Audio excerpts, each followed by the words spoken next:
across.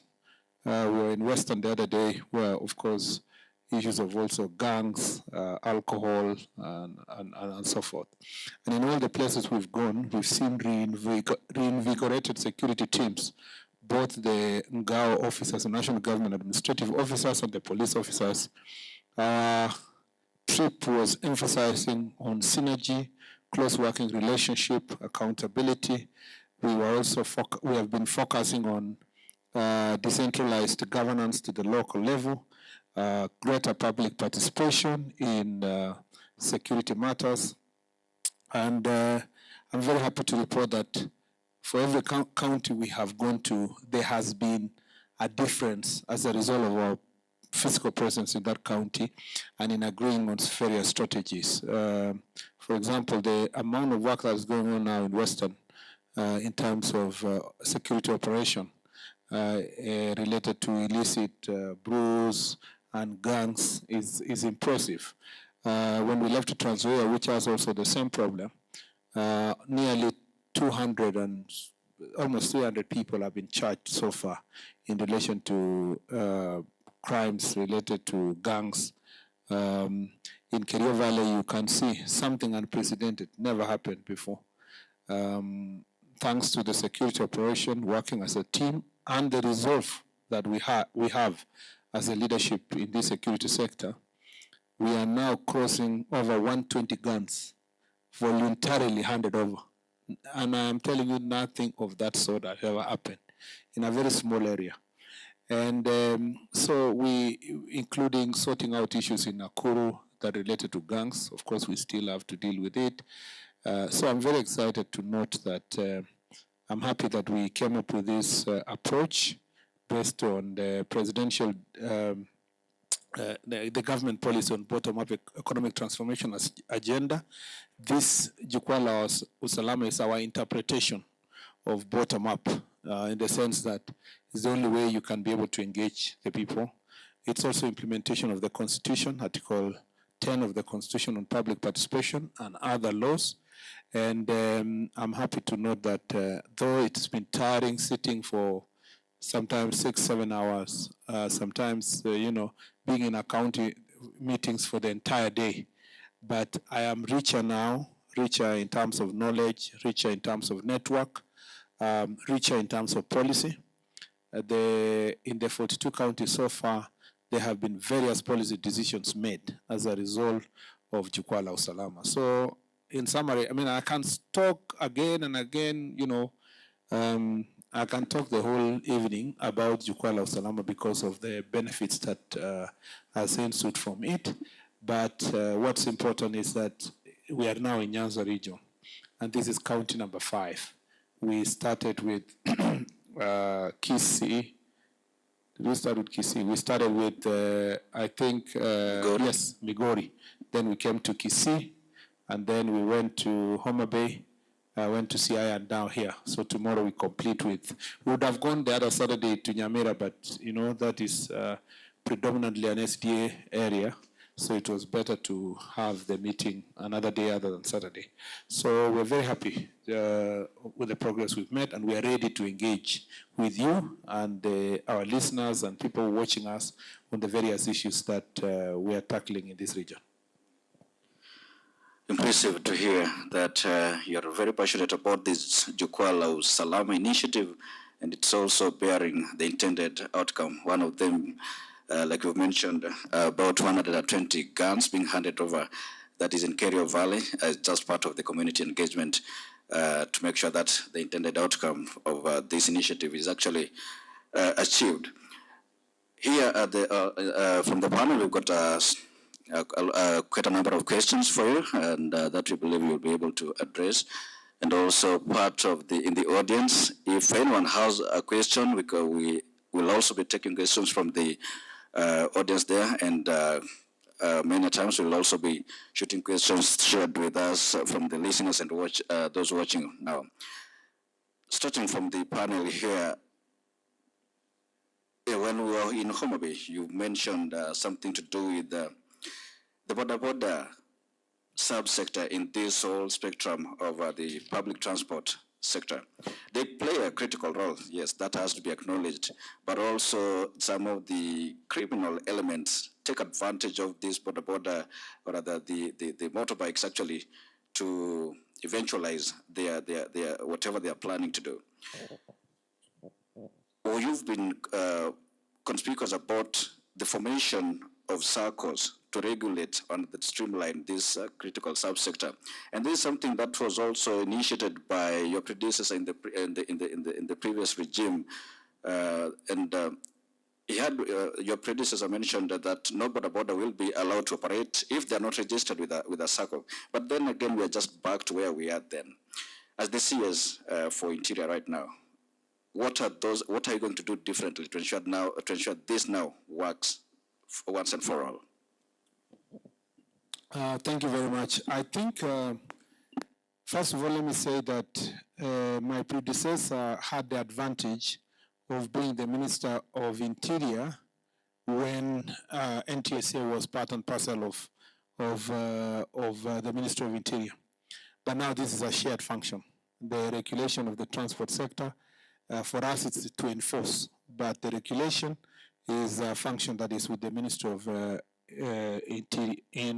Ministry of Transport. Let me just to mention a few things. The Ministry of Transport is working on a greater regulation of the this border sector. I remember when I was there, I gazetted the county transport committees, and the idea was that these county security committees will provide the platform for a partnership with the county government, because transport is a shared function with the counties. I opine personally that border is a transport of the last mile. I do not expect that someone is being carried by border from Kisumu to Nakuru. You know, it was never even intended that border should ply highway. It should be the transport of last mile, which means that people who come long distance using highways, now when they want to go to various parts of the county or various parts of a town, then they get this means of transport as transport of last mile. Remember that for many people who may not know, in the very few parts of developed world that they have border. So border is coming in to resolve a problem of failure to have a proper working transport system. In other parts of the world, it is the train and buses that actually provide public transport. And then for self-transport, somebody can buy a motorbike or buy a bicycle. But now, because of the failure or the capital-intensive investment in transport sector, many people depend on borders. But even then, as they depend on those borders, there are serious safety issues. And there are serious violations that are committed by border sector all over, including their pillion passengers. For example, in Kenya, it's almost impossible to force someone to wear an helmet. Yet it is known that any accident involving border, when you fall on your head, and many people die. The cost of accidents in the country to the public health is humongous. In fact, when people say that, why is this minister being tough on regulation? I wish they knew the cost. The public health system is completely affected. Now, most of the people who get accidents in border are young. So they lose their lives. They're pillion passengers. They are carrying more than 2-3 people, So if we want to reduce the numbers, there are nearly 1,000, almost 2,000 people that die every year directly attributed to border. So, and then many injuries. You go to many hospitals, there is a border wing. So it's important that we all embrace regulation. We all embrace order. We all embrace safety. And it should not be that it is government versus the border or government versus the citizens. It should actually, it is in the best interest of the owners of these borders for their own safety and to save costs that come with accidents, that they get regulated. Number two is that now that has moved to become a security danger. Some criminals now are taking advantage of the existence of border borders and the flexibility of movement using border to actually carry out criminal activities and rush, hide in using these small routes inside the community or villages or towns or sometimes informal settlements. So why do we need to regulate? We need to regulate. And how do you do so? Let all the, I still insist that we need to implement circles being established for all the border, and this can be done by county government with the support of national government in terms of policy. Number two, we need to regulate the operating areas. The border circles need to share where they will operate. In a city like this, one circle, one corner, another circle, another corner, so that they can be able to share the benefits that come with it. Remember, this is a multi-billion economic sector, so employing so many people. But if it is not properly organized, it becomes haphazard. And that is in line with also bottom-up economic transformation agenda. It was our plan in 2022 that border sector must continue being supported. And the president has done a lot. He has negotiated for electric motorcycles that are selling 95,000. He has been able to push for access to affordable loans through the why am I forgetting? Through the mobile loans that ASLA Fund is providing to small businesses and medium businesses. And so it is important for us to regulate this sector, and I call upon all the stakeholders to work together with Ministry of Transport, because the process is ongoing now with NTSA and Ministry of Transport. In fact, there's a workshop ongoing in Mombasa on that particular subject. And from the security sector, we are supporting them to enforce. And I hope that we reach a stage where it will be the pillion passengers themselves who demand better services from the border sector. We want to be carried in a dignified manner, in a safe manner, so that then all of us can be to regulate. From a security perspective, the few instances of criminality is that some, like Kisumu, for example, where our friend comes from, Brian, is it Brian? Yes. There has been there was a terrible incident on 1st of September where there was a fight over control of border by politicians and whether or not they should wear a particular uniform that is linked to certain political places. There was also somewhere a corner in Kisii town where a small gang of these borders were picking people who, if you disagree with them, you go there and you are tortured. In this town, there are some of the gangs that are operating in this city and even neighboring county of Siaya, and also in Kakamega, even Vihiga, have been known to be using to organize themselves around border sector, including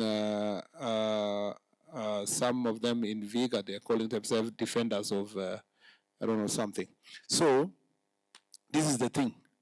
This is a big conversation. When we go back to Nairobi after Jukwaa la Usalamas in all the counties, we will be making our also recommendations, policy recommendations based on the responses from the people on why it is important to regulate the border sector.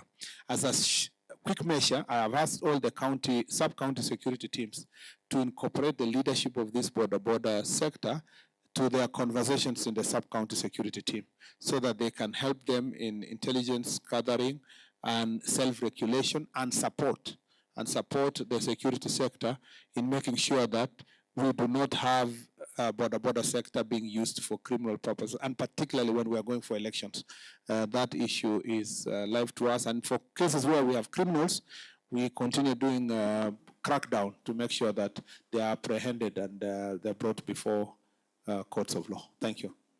And that makes you confident that by the time Jukwaa la Usalama, as it continues, this issue of criminals taking advantage of this mode of transport will be reduced? Well, yes, exactly. I mean, as I said, it's not a quick fix. Sure. Because the sector is so disorganized across the country. We are a big country. It takes a lot of effort. Sometimes when you tell county government to do something, if a governor is running for second term, doesn't want to antagonize anybody, it's just, So it's not very easy to turn it. But, as they say, a journey of 1,000 miles must start with one step. So we must take the relevant step for regulation. And the process that is ongoing within the Ministry of Transport with our input, I think will give us a roadmap on where we want to go. We'll take one more question from the panel, and then we'll also give a chance to the audience also to, if at all they have a follow-up question on the point that you have addressed, then we can also have that happen. So from the panel, if you have a question, throw it to the Waziri. Waziri, my concern is about the border sub-county of Borabu in Nyamira County. Borabu sub-county neighbors Bometi County. And for a very long time, or for a period of like 1 year, cattle theft that had ended or reduced has started resurfacing again. You get that some of the cattle that are stolen from Borabu disappear to the neighboring county of Bomet, to a forest known as Kipsengei Forest. Maybe I may want to know some of the efforts the ministry is taking to curb the return of cattle theft. Another thing, there is the concern of there is a police and us to camp, the anti-stock theft unit camp at Memisi. The locals have always appealed to the authorities to ensure that the camp is staffed. Currently, it is understaffed, and the logistics of the police officers is a bit low in that they even don't have a vehicle that for their logistics.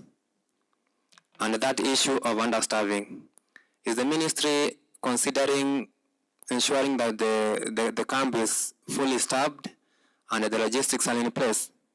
That's my concern. Thank you very much, Hillary. First of all, on the question of cattle theft, it's not a problem that is confined to Nyamira alone.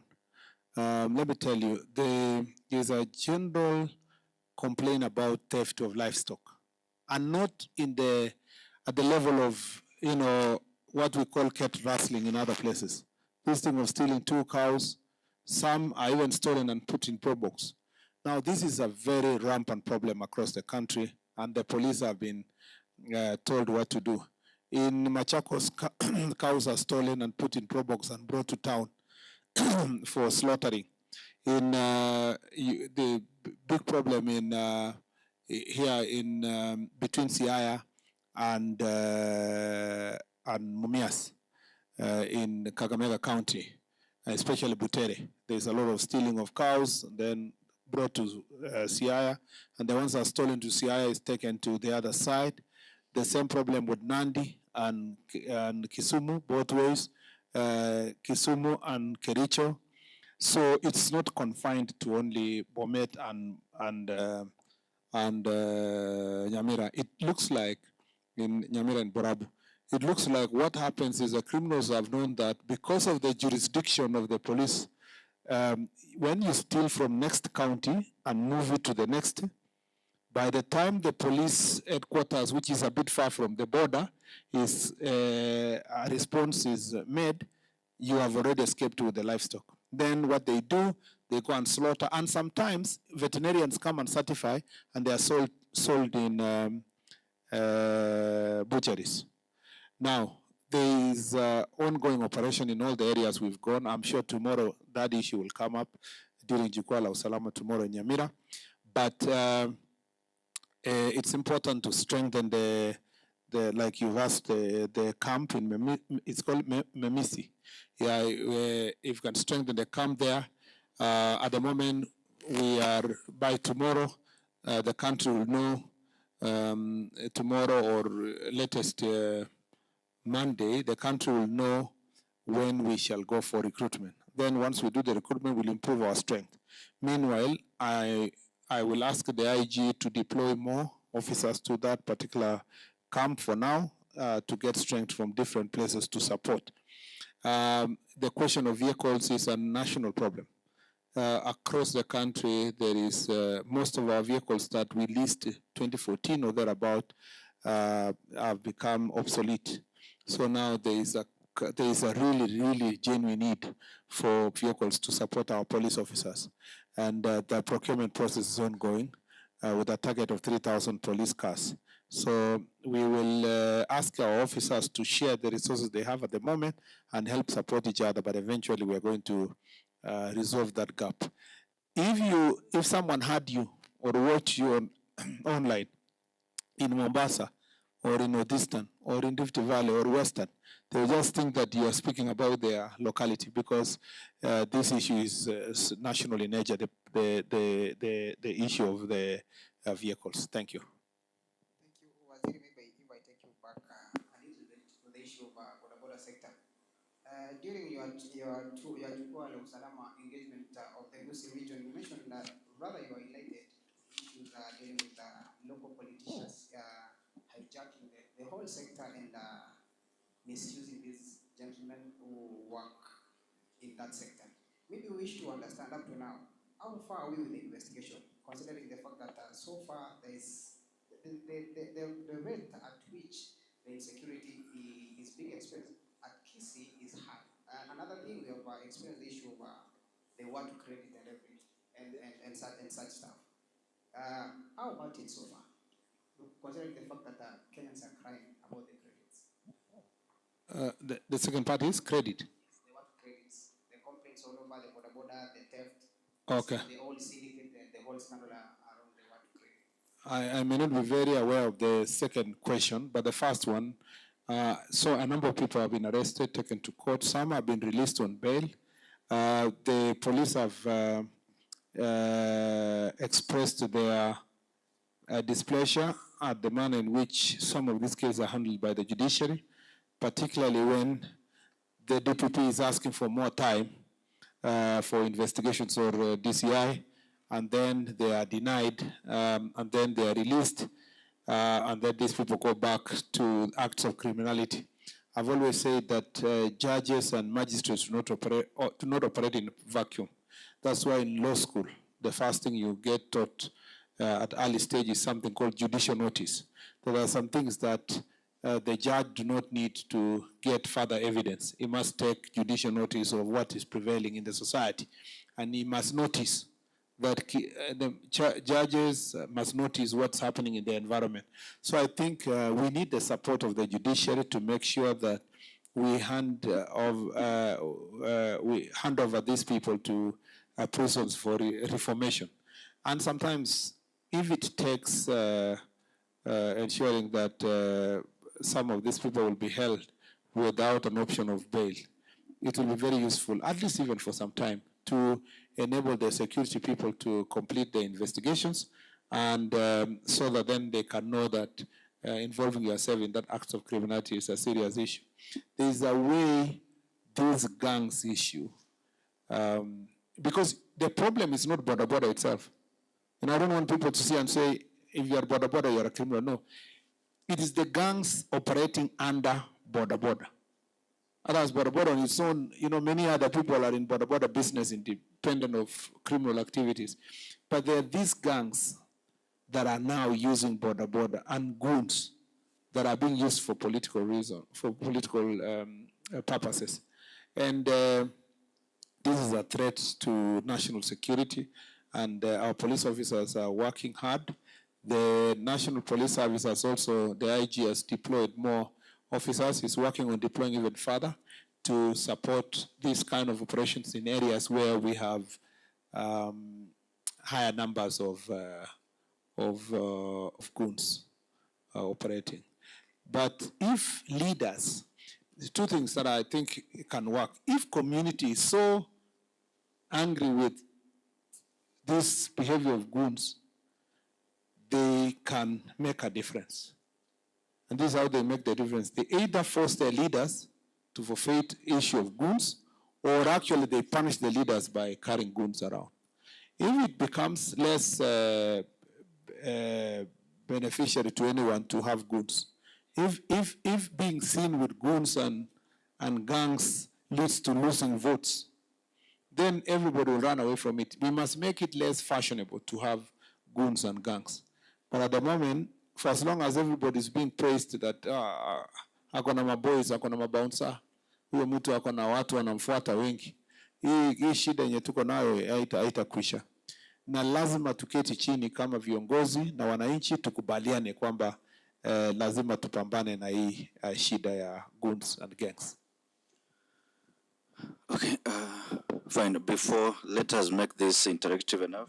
And from the panel, I think we'll go over to the audience and also pick one or two questions regarding the issues that we've spoken about. We've addressed the issue of the border subsector and also cattle theft. So from the audience, I think maybe we can also pick a question or two regarding the two subjects that we've discussed. Now, if at all, there's a mic there?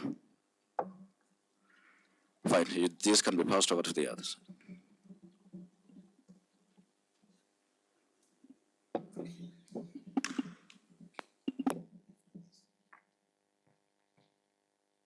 Good evening, Waziri.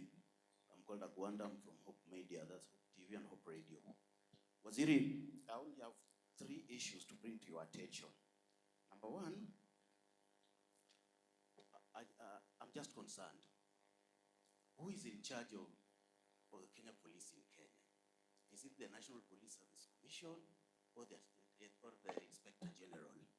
Number two, I'm also concerned about the intended recruitment of Kenya Police. Why can't it be done in conjunction with other relevant bodies, say Kenya Prison Service, Kenya Police, National Intelligence, EACC, all these? Why can't they involve? Why is this push and pull in regard to rigidity of employment of Kenya Police?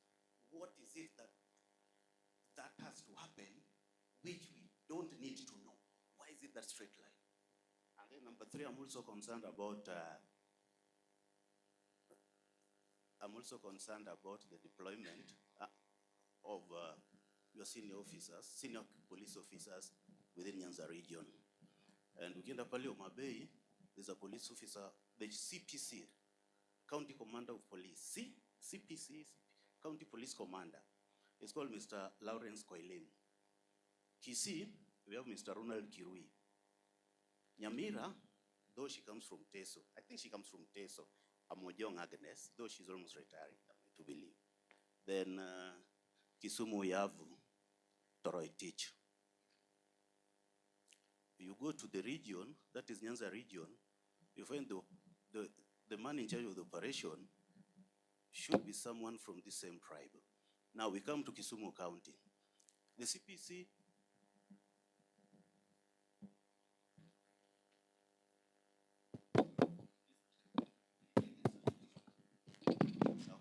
The CPC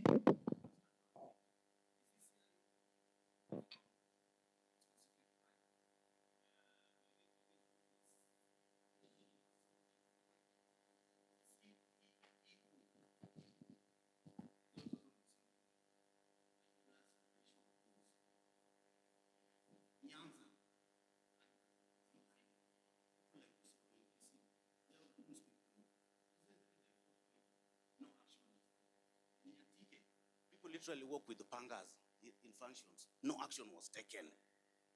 Moroni, names them those, but since you find that it's some sort of, see, we are in broad-based, so we should not be hard on these people.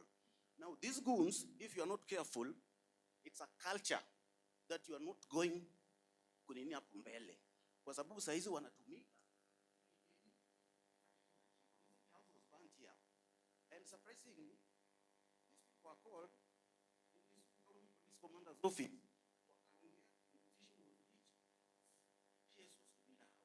So the houses will be banned.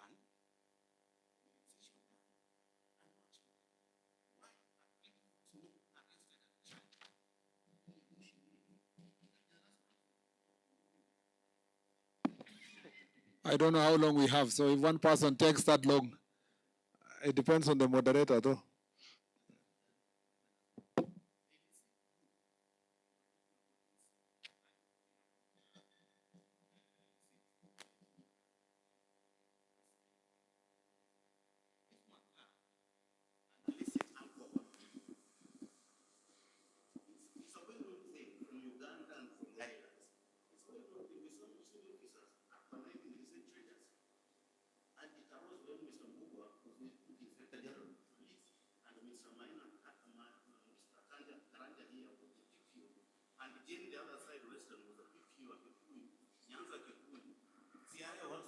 WCPC. So you can imagine the travel, it can't just end as you had said it, unless you do otherwise. Thank you. Waziri, I think your first concern is about officers that serve, as you said, in Nyanza region, you're saying most of them come from one community and so forth. Although in the meetings that I didn't find the level of statements that you've said. Truly, the names you have mentioned are there, but you deliberately picked only Kalenjins from different formations. I'm sure because you know I'm a Kalenjin, so you wanted to put me on the spot. The point is that from across the country, the leadership of the police service is people of different cadre and from different communities. So I will not, unless there is somebody who has really a genuine formal complaint, which can go to the National Police Service. But from my interaction across the country, wherever I've gone, I have found that most of the officers have been deployed based on their rank and their capacity and their ability. And interestingly, even when we have wanted to change some officers, it is the public who are complaining to say, oh, this officer was a good guy, don't let him not leave.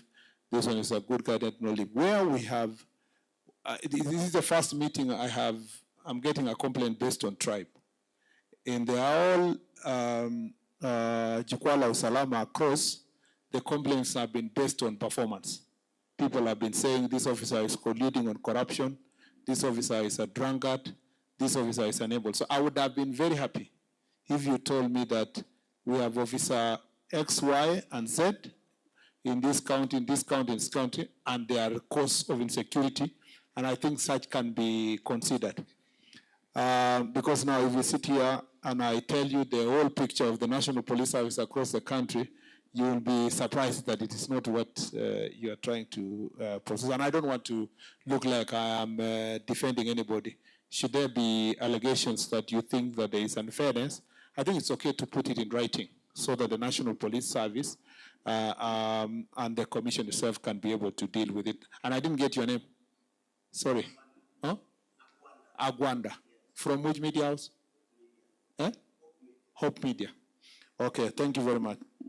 So from Hope Media, I appreciate. Number two, on the question of illicit brew, I cannot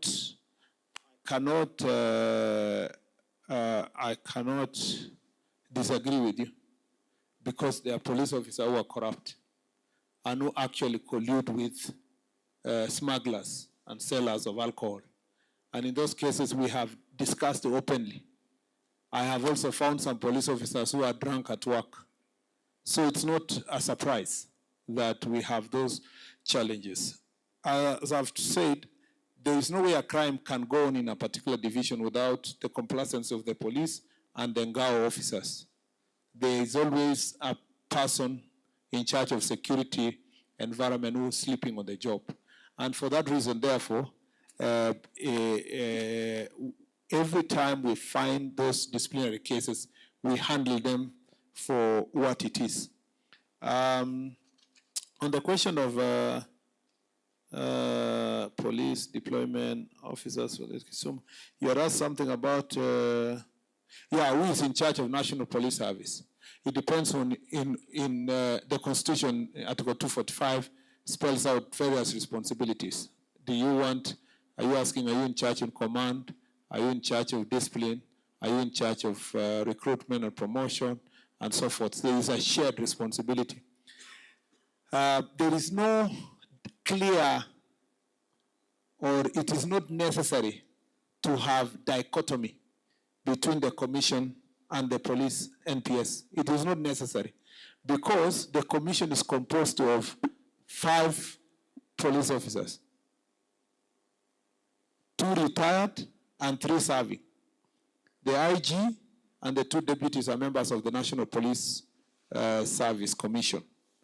And so the ones who are civilians are lesser the ones who have a link with the police.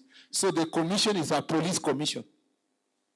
Actually, the Kenya Police Service Kenya Police Service, their commission, that is their commission. That's why they sit there themselves, the leadership at the top level. In fact, many people have just said, had we interrogated the constitution process well, we should have made the IG the chair of the commission, and that could have been complete. Because also, just imagine the Judicial Service Commission, where the chair is different and the Chief Justice is different. Because the Chief Justice is the chair of Judicial Service Commission, many things are seamless. And many people think that the chair of the National Police Service should have been the IG himself. But even then, the IG sits there, the two deputy IGs and former two retired police officers who are male and female. So the composition itself is police heavy, and there is no reason why there should be a fight. Usually when you have a fight, it's just territorial issues that are unnecessary, and they are easily resolved.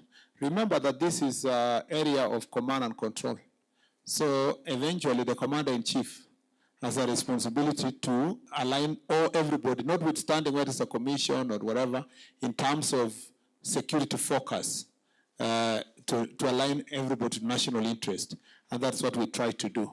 If everybody was to hang on the law or the constitution or this way, work will not be done. In fact, part of the reason why we had big problem in the first term of President Uhuru Kenyatta on security sector was everybody was trying to pull their side. KDF is saying we are KDF, we are independent.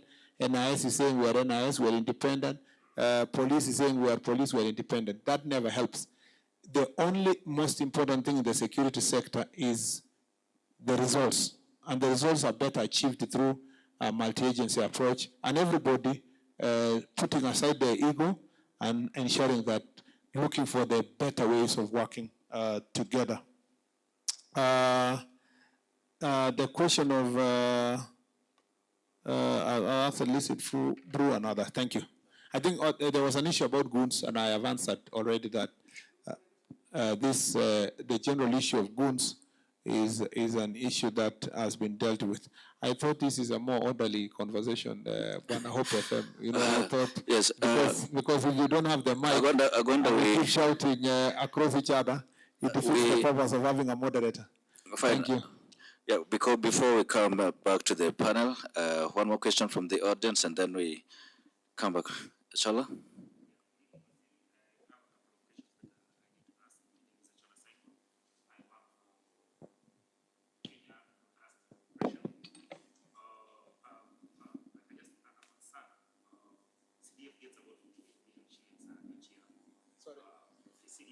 Yes.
Were you hearing before? Actually, as it is being fixed, I think you can Maybe just... I can respond to the first question, and then we take the second. The first one for the CDF, it's a debate. So, and being Kenya being a democracy, I am a strong believer in decentralization of resources. And maybe because I was a senator, so I believe in decentralization, and that includes devolution. In the part of devolution, we have money going to counties and they perform devolved functions. In terms of decentralized funds using NGCDF, they perform national government functions but ring-fenced to various constituencies. I don't believe that NGCDF should be scrapped. In fact, I strongly believe that returning the money back to national government in Nairobi so that we go and struggle, all of us, to get that money for basics like education and security is retrogressing, not progressive. And for me, the fact the national government has ring-fenced that money to come and take care of school education and security issues is a perfect way of ensuring that there is equity across the country. There are concerns sometimes that the members of parliament play a key role. But where we've come from for the last 10 years, there has been a greater divorce on the role, direct role of the member of parliament in the appropriation of this money. And even where member of parliament, in a number of cases where member of parliament have attempted to defraud the public using NGCDF, the consequences have been dire for some of the members of parliament. In fact, some of them have lost their seat. Most of them lose their seats by meddling or interfering with the allocations by citizens on NGCDF. So with greater citizen awareness, there is no fund. I can state this without fear of contradiction. There is no fund in Kenya that is administered more independently than NGCDF. It's only in few cases that you can see misappropriation outrightly. But in most cases, the citizens are so woke, they follow their resources. Now, the only problem I have with NGCDF at the moment is that from our perspective, we are trying to push for also in NGCDF itself a specific allocation for security infrastructure. Because as we speak, most chiefs are operating under tree, most police stations are in deplorable stage, some of them are even post-colonial, pre-colonial, sorry, and therefore, the best way to resolve, and as a Minister of Interior, we will be making our contribution to the future of NGCDF, and our main contribution will be to say we want NGCDF to have a definite amount of money set aside for security and security infrastructure. If we do so, there is no reason why chiefs, the way they come to Jukwaa meetings, and assistant chiefs should come and spend a lot of time talking about infrastructure, offices, furniture, maintenance of police station, construction of police station. That should be a thing of the past once we agree on what exact percentage should go to security out of these funds. See what NGCDF has done in education. Massive, massive. Just imagine if we always had to go to Nairobi through budgeting process to get money for your constituency. If you reach Bunge there, you are lucky. Sometimes some constituents get more money than others. But this one has a factor of equality, actually, not even equity, equality, so that at the constituency level now you can distribute equitably to serve your constituency. The second question was on the standoff between members of the public and police officers, which of course has resulted in some police stations being run over by irate members of the public. The question is that how many police stations have actually been run over by members of the public in the recent past? And then two, as the man at the helm of that ministry, concerned, especially as we head towards the general poll, that some of these things might actually morph into bigger concern than what is actually being witnessed now. I don't think it's right to say that members of public are running over their police stations. No. And so the answer is none. Yeah, because I understand members of public to be law-abiding citizens. But we have had cases where criminals have invaded police stations. Thugs, criminals, terrorists have burned police stations in Kikuyu, in Olkalau. One was in Homa Bay, a police post. All those have happened around acts of criminality, really perpetuated by thugs, some of whom are facing serious charges of terrorism in court. And they didn't just burn police stations, they burned people's business, they burned the courts in the country. So my take is that we have done well to arrest and charge these people. I think bringing them to justice is one way of deterring continuous occurrence of the same. And should anyone attempt again, even towards election time, we will be firm to make sure that we protect the nation without favoritism. If we don't become firm, we will not have a country to protect. Thank you. All right.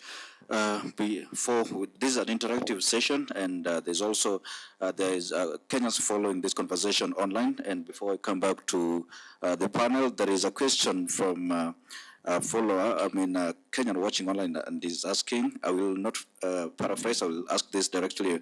Kindly ask Waziri to address the issue of too many roadblocks along Kisumu-Homa Bay Highway, and also the issue of police officers overstaying at their working stations. You can address that. Police roadblocks are established based on security concerns, but some of the roadblocks have been assessed to be superfluous and to be avenues for corruption. And so where citizens have made proposals that those roadblocks, we must be able to get rid of those roadblocks, the National Police Service, where they petitioned the IG has always caused a review to establish whether there was a security concern for establishing those roadblocks. And so depending on I have no details as to the distance between the two roadblocks and the purpose that they serve. And should it be that those roadblocks serve no purpose or don't serve the intended purpose, I think with a proper petition to the IG, that should be able to be reviewed. And since the person has asked that question, I think we can escalate it to the IG's office to look at the viability and the purpose of those roadblocks. The second question from that Kenyan following is the issue of police officers staying at their working station. There's overstaying police officers. We have said that at the end of this Jukwaa la Usalama process, the IG and the commission sitting together, we will all agree and come up with a clear policy as to what is the maximum period a police officer can stay in a particular station. But also there must be a minimum. We can't give transferring people after 3 months, 2 months, 3 months, 2 months. It will be unfortunate if we were to do so. Okay. Now let us come back to the panel, and I would request that we keep our questions short so that we can also save on time. Maybe if I take you back on the issue of gangs, we are seeing the reemergence of gangs, like you said earlier. We have there's Mbogi, there's China Squad, also border linked CBOs. Here in Kisumu, we have seen the city manager talking of how these gangs are interfering with the operations or even the development and planning of the city. These people are believed to be backed by powerful individuals. Maybe what is the ministry doing towards ensuring that they deal once and for all with these people? And my other question will be, previously we have seen a special unit being created to deal with such, with issues to do with insecurities. Maybe is the ministry considering maybe reviving or creating such units to deal with insecurity? Thank you very much, Filda. Yeah, Fila. Yeah, okay. Filda. Okay. Filda. Okay, okay. This region, they have very good names, very interesting names, very creative. Let me just say that gangs issue, the way I have understood, especially in the Nyanza and Western region, the gangs issue, the way I've understood, is actually a problem that can easily be done away with if leaders agree. If leaders in the first place agree, forget about the police. The police can use a lot of energy and so forth. But if the leaders agree, the gang issue is something that can be dealt with. So, partly, I think that when we finish this Jukwaa, we must call for an honesty conversation and a meeting with the leaders and ask, what do you want to, what kind of Kisumu do you want? And we have to agree, all of us, and say, yes, these young people are jobless, but we can engage them differently, even as our supporters. We can still engage them as our supporters, even working with us, but peacefully, not carrying knives and machetes and rungus and all those kind of things. So I have no doubt in my mind that there is room for us to resolve this issue through leadership. But since some leaders may not cooperate anyway, because it may not be in their interest to cooperate, they want to intimidate their opponents so that nobody can come forth to become a candidate or so forth, or have free environment. So the National Police Service have no choice but to carry out a serious crackdown on those issues. Then the IG is working on reinforcing the team that is on the ground here by sending also other members who will come and support this team. And I think that the way we say it in Western Kakamega, that applies also to Nyanza region. And I have no doubt in my mind we'll dismantle these gangs. What I just want to encourage young people is to run away from this practice. It is easier to engage in other businesses. The president is working on climate works. There are other jobs that we can all pursue. We can even organize our border sector, and it will employ more people when it's orderly, when it's neat, when it is peaceful. So I think that my encouragement to the young people is to shun these practices and organize themselves in a peaceful manner. Violence does not benefit anybody, and the government will deal with it decisively. Let me say this, I have had behind the scenes interactions with a number of elected leaders here, elected opinion leaders in the region, and all of them are concerned about gangs. So in the way I have assessed their body language, I think they are now tired. Even those who are actually having some, they are only having them because of fear. Even them, they are prisoners of the same gangs. So they wish that someone can salvage them from this issue of being gangs. And I think that can be definitely be sorted. Yeah. The second question was on. Yes. No, I just said it is no need for the DCI the DCI as it is can do that job, but with reinforcement in terms of human resource from other parts. The DCI should be able to support from national level. The IG should be able to reinforce the team that is on the ground here to deal with the magnitude of that issue. There is no need to establish a unit for gangs. It is enough. The police, it's not that bad that the police cannot handle. They can handle. It's just that the strength that we have in various counties now is low. We can do better in terms of greater deployment. Thank you. Yeah, Waziri, I have two quick questions. One is touching on your persona in a way. I hope you'll understand. There have been some sentiments or remarks from you. Some have criticized. I'll give an example of the shoot to kill. The other day, I think you talked about fuel not being residents or members of the public asking for fuel from police officers not being a major issue or an issue of you maybe delaying in giving out the monthly fuel allowance. Some of these statements, some are legal landmines. Some can also be interpreted or the impact interpreted in a different way by the police officers and also just members of the public.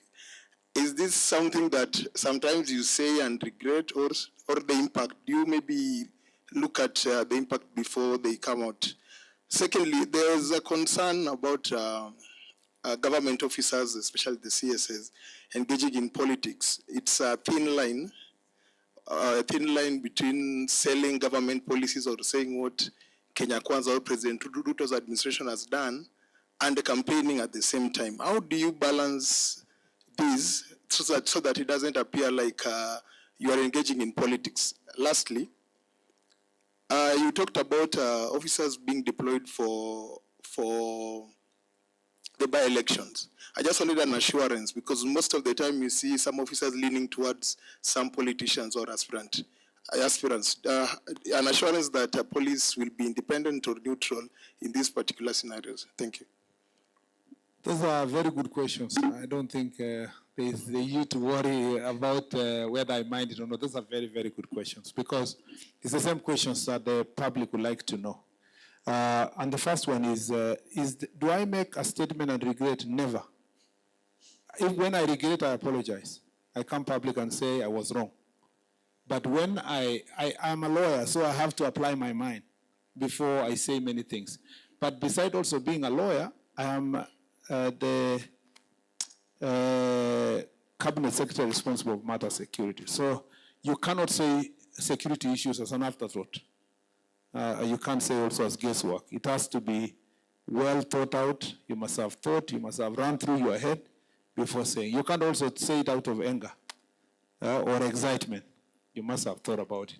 So the shoot to kill, for example, is a legal profession. I just read the law. And it remains. I can repeat it 1,000 times. I take 100% legal responsibility. In fact, to show that I was serious, I ended up going to put it in writing as a policy direction to the IG, that when the police officer's lives is in danger, or the life of another citizen is in danger, the police officers have a right to use their firearm. It's just the same thing that the president talked about, you shoot legs or something like that. It is not that it came from the head of the president. It is in the law itself. It says that when a police officer sees that there is an attack, they should be able to use their firearm, and the first option is not to shoot to kill. The first option is to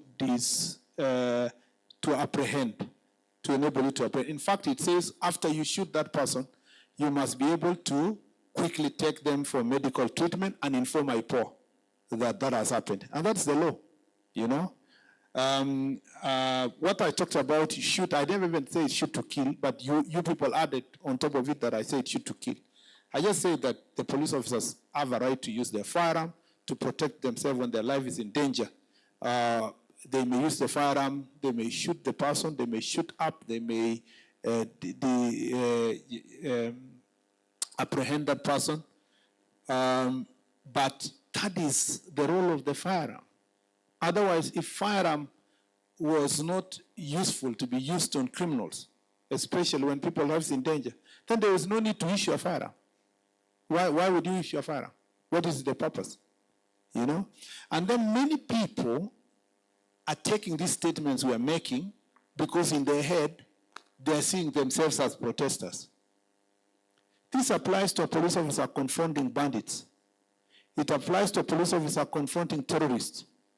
It applies to a police officer confronting robbers. So the use of force or use of firearm is not just the thinking that it's a protest, no. It is applying to any criminal that puts the life of the police officer in danger or a Kenyan in danger. It is so simple. I'm not the first person even to say it, to voice it. President Uhuru has said it many times. CS Matiang'i said it many times. Governor Natembeya said it many times.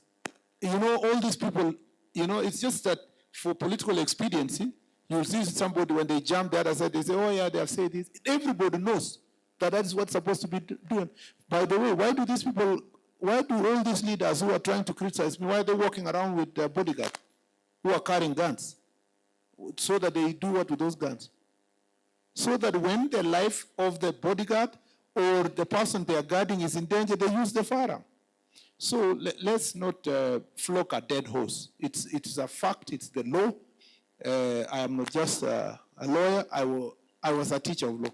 So, and every time, every statement I make must be calculated to respond to issues and must be based on the law. And when I am wrong, because I'm a human being, I come public and say, I apologize, I was wrong on this issue.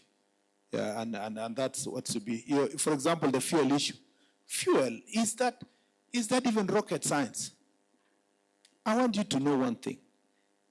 More often than not, if not 100 times, if you call a police officer and they tell you the vehicle I cannot release the vehicle, there's no enough fuel. That is what they mean, there is no fuel. That's it, period. There is no corruption. There is nothing. You see, when I used to hear before, I used to think that the police are talking about this because of corruption. It's not because of corruption. And I can look at Kenyans in the face and tell them there is no fuel. And that is the issue we are trying to resolve. And for you to appreciate, you need to understand why. In the leasing program that we started in 2014, it was negotiated that every motor vehicle will be given 450 liters of fuel per month. Not more, not less. So if you have your car for police station, and you had the OCS of Awasi today, direct conversation with those OCSs that were there. You must have seen when I was in Turkana, I was in Tana River, everywhere. When you allocate this fuel of 450, depending on the workload that month, say for example, you allocate 450 and there's Mandamano. Okay, what will happen? They will be running around, going up, down, there's an operation, chasing gangs, there are accidents. They go, accident scene, they come back. They're taking remandees to court, if there are court sessions. Now, as the Awasi OCS say today, the fuel can come to can get finished in 19 days. So you still have 11 days before the end of the month. But you have no way of getting fuel because the contract is negotiated based on the car, and the fuel card only works once in a month, and you'll only get 450 liters. That's why most of them are arguing that increase the fuel. You were there in the session today. One OCS said, let's move it to 750, but there is already a negotiation going on that let's move it fast to 650. So when a police officer tells you, I'm sorry, I can't act because I don't have fuel. And this is not science. As a senator and the other MPs, we have helped police fuel their vehicles because the fuel has ended before the end of the month. The county governments, many county governments, especially in banditry-prone areas and the what we call semi-arid areas, most of the county government have very good close working relationship with the police. It's not just giving them fuel, they even buy the vehicles, fully fueled vehicles for the police in counties like Mandera, counties like Turkana, counties like Marsabit. So why are we putting this discussion in the open? So that the members of public don't take every statement of support by police officers as corruption, you know? And I see people discussing on social media there. Go to my page. Listen to the police when they're speaking during the Jukwaa Usalama. And we can share clips and clips and clips of their complaint, asking us that we need to increase the fuel because they are unable to use it. Let me explain to you, my friend. Just imagine in the negotiated agreement of leasing, you give a police officer 450 liters. They're operating in Marsabit, but they collected their mafuta in Nanyuki. Okay? And that 450 liters includes the one he's coming to take the fuel and go back and go and use it for operations. How do you expect them to use for how long? When they go and do operations 2-3 times, especially when they're chasing bandits around, the fuel is over. So sometimes the IG has to get further operation resources to support. And sometimes if the budget is not in place, that becomes a challenge. And I'm glad that finally, thanks to Jukwaa Usalama, you know, these things are being put on the table. We are no longer hiding. We are no longer hiding security issues like, oh, you know, it's a secret, it's our... The Kenyan people are having a conversation on how they are running their police station. Look, have you gone to your neighborhood police station? Have you gone to your home police station? Were you happy with it? No, yeah. I went to my next ward after I became a minister. I was embarrassed. First, it's for 1970s. Second is 2 rooms. One room was taken by a chief. The next room is for OCS. The way a chief took was a cell. So they have a small tumor on the floor where they tie the suspects. So as the chief is working, the suspect is tied down here. I mean, and let me tell you, visit all the police stations, you will ask yourself, I've told you, go to Sondu police station here. Yeah? Built in 1935. It's very small, old. Next door, we have a Sondu Kenjen plan, built of over tens of billions. But nobody, even during construction, thought that a police station was necessary with about 10 or 20 million. So Jukwaa la Usalama is getting us as citizens to think about investing in our infrastructure, security infrastructure. And if we don't put things to the fore, citizens will be suffering there, and we are hiding in some dark corner saying that, oh, you know, this is national security, which it should not be discussed. Let it be now that Jukwaa la Usalama has brought things to the fore so that we can openly speak the way OCSs, chiefs, and security people are now speaking across the country. Thank you. Oh, no, sorry, you had one more question. Sorry, I became too passionate about it. Politics. No, I mean, I don't see politics as a negative thing. So when someone says you are engaging in politics, I have no problem. It's like he's praising me. Because the definition of politics is, are you saying where I was bad? It's politics that has got me here.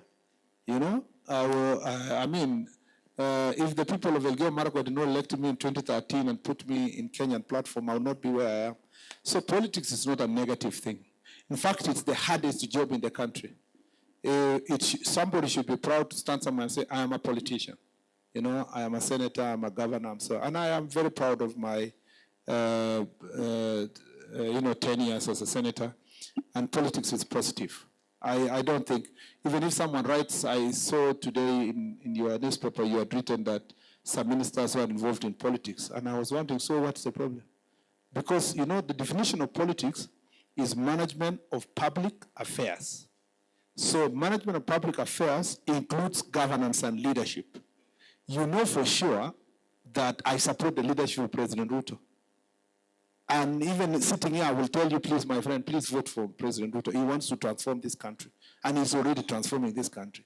So as a cabinet secretary, I cannot, my first responsibility actually is to make sure that the policies of government succeed and that government is re-elected based on those policies. And that is politics. And that is good thing. And I encourage people to do politics. What we don't want is people to do bad politics or things to do with violence, hurting other people, discriminating. I cannot be allowed as a cabinet secretary, for example, to go around and say, because you don't support Ruto, we will not be given security. That is not politics. That is hatred. That is negative kind of politics. That's not leadership. So I support politics. I believe in politics. I live politics every day because I am at the privilege given by the people of Kenya through the election of President Ruto to serve at the highest level of political decision. And every day we make political decisions on how to govern this country. And there's nothing wrong with engaging in politics. The last thing is that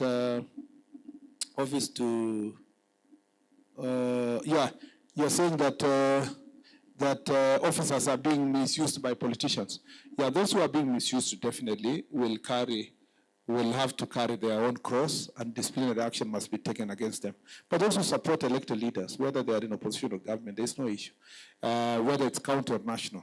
The role of the security sector is to support everybody and to make sure that there is safety. And we encourage good working relationship between citizens and the police. That's why I'm told police officers, they should sit with border people, and they should sit with student leaders and shoot with everybody, including these people who are leading these gangs. They must be able to call them and sit down and tell them, ladies and gentlemen, let's do some things differently. We cannot continue like this. Thank you. Okay, away from gangs, politics, and the rest, my concern is around gender-based violence. And today, statistics say that the prevalence in GBV remains alarming at 32 nationwide, but Kisumu is ranking higher. For example, the recent incident that occurred yesterday about that school-going girl, a 13-year-old who was sexually abused and later killed mercilessly. Right now, as it is, you say that the IG has already deployed a special unit to investigate the case, which is okay.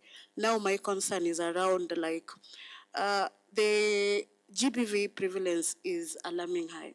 So what are the specific measures your ministry will put place at least to curb this, and how will they work together with the county government on the same to reverse the trend? Question 2 on that. Earlier when you were talking to us, you threw the investment on rescue centers on the counties. So my question on that is, as the Interior Ministry developed a national survivor rescue, is not why? Another one, what measures will you people put place at least to guarantee the safety of survivors and witnesses who often face intimidation and are forced to drop their cases? Because we normally get those. Then last one, will your ministry also support mandatory training for chiefs, police officers, and local administrators to respond better to GBV cases? Because we normally find out that we have reckless chiefs and officers who something that would have been confidential, you find that they've spread it out there, making the victim to lose face and wish for suicide. Then lastly, I'll not forget the safety of the media. We normally get attacked and brutally injured during demonstrations by the police officers, and they do that without blinking an eye. So as the Waziri of the Interior Services and National Administration, what do you have to say on that? What guarantee can you give us going forward that we will be safe during these demonstrations? Thank you. Waziri, even as you comment on that, there's also a question my colleague here on the panel had, still touching on the GBV. Faith Mateta, I believe you had a question on GBV in regarding the stationing, the GBV desk at police stations, right? So that. Okay, we know across the various police stations, we have the GVB desk. Maybe are the community aware, or what measures are being taken, to promote this, to tell the community that we have such kind of desk that this information can be reported? Thank you very much, both Millicent and Faith, on the questions of GBV. Extremely important.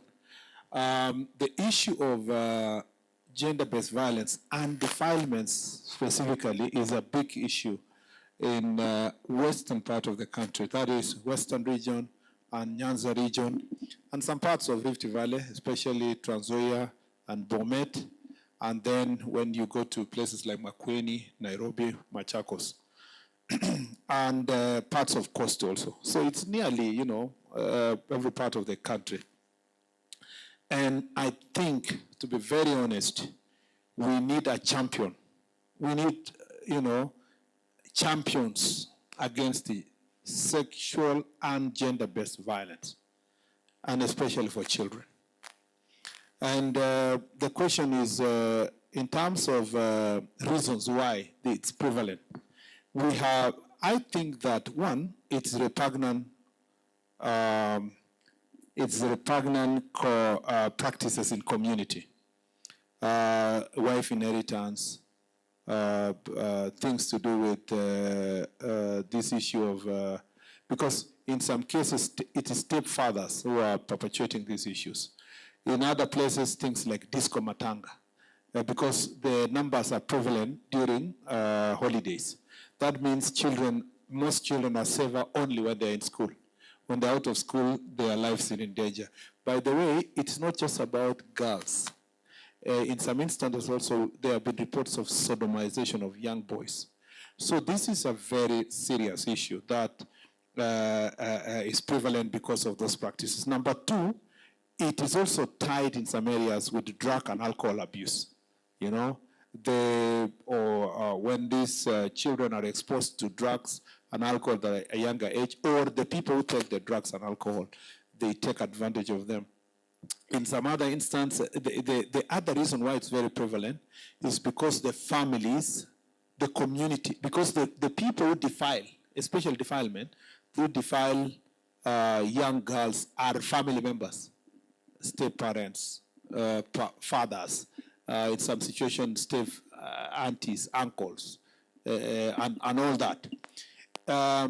So what happens is that, even mothers tell their daughters, why did you behave in that manner that your father did what he did to you? So the reason, and then they will start saying, I don't want you to talk about it because you will ashame your father, your uncle, you will ashame this family. So they establish a kangaroo court, and they are saying they will do alternative dispute resolution on matters of GBV,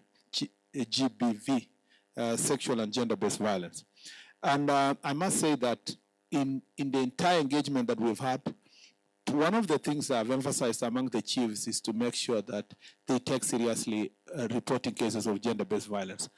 There's something I want to appreciate the judiciary. In cases where these people have been arrested, the judiciary has been taking seriously than any other offense. The judiciary has taken seriously cases of sexual and gender-based violence. And I think there is an opportunity when we punish most of these offenders, sex-based, we're able to make progress. Gender-based violence also is about spouses beating their spouses. Husbands are being beaten, especially those ones who are drunkards. They're being beaten by their wives. And then husbands are also beating their wives. So these issues also, when they're reported sometimes in police station, especially when a man is beaten, some police officer wanamwambia mwanaume mzima unapigwa. So, you know, they demean the violence meted on these men. And in some cases also it is the lady, men are, you know, there's a lot of, a day hardly passes. You don't hear in the country that somebody stabbed the wife, or the wife killed the children, or the husband killed the wife and the children, even within the police service, because of mental health cases and so forth. So we are working on raising awareness, because most of this is raising awareness. Enforcement, we have told our police officers, I don't want us to go that way, Faith, of gender-based, whereas it's good to have the desk for those who want confidentiality. But it is advisable that every police officer, whether inside a police station or a police post, you know, or even at his own home when he's on leave, should take seriously the question of gender-based violence without really having to categorize that it is a matters that are only being dealt with by gender desk. Because these are high crimes, these are very serious crimes. We must take it for what it is. And today we were with leaders, and Senator Catherine Muma has been insisting to me even before here that she's among the leaders. There are a group of leaders that would like to become the champions to fight against the gender-based violence. And I welcome the support of all members of parliament, not just to look at the agenda, to make sure that we take seriously this issue. Again, the other practice that actually perpetuates this thing is this thing of early marriages that are supported by communities, practices like FGM and so forth. And you saw in Wajir, for example, a forced marriage of a very young girl. So all these issues, we must deal with them, we must take enforcement, but we must sensitize the public. When the consciousness of the public goes up, I think this issue will be sorted. Survivors, unfortunately, let me say this, that rescue centers are more or less linked to medical facilities, gender ministries and departments and so forth. And it works better when it's a devolved function, because these medical facilities are within county.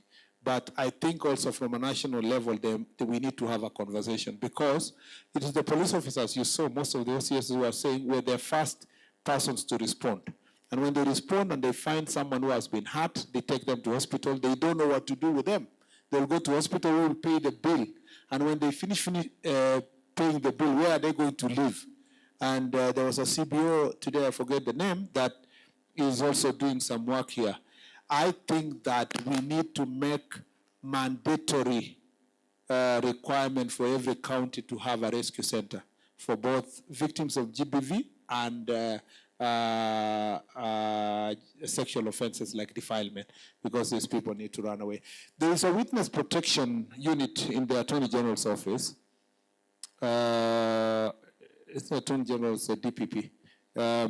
So there is a witness protection unit that needs to be supported, and they can do some work. It's also, when we have situations where we have to protect witnesses, I think even from a DCI perspective, we can consult and understand where such witnesses can be taken. and also protection of the victims, as I've said, with rescue centers. Yes, I agree that, as Millicent is saying, that there's a lot of leakage of information. You go and, tell a police officer, such a person is a good. That person, the next, you told only one person. And then the next day, that person, the other person, the goon is, or before when you leave the police station, the goon is texting you, telling you, utaniona, So it scares many people from coming out and report crimes and also report offenses in society. I think that such cases should be followed up. It should lead to disciplinary measures against those police officers.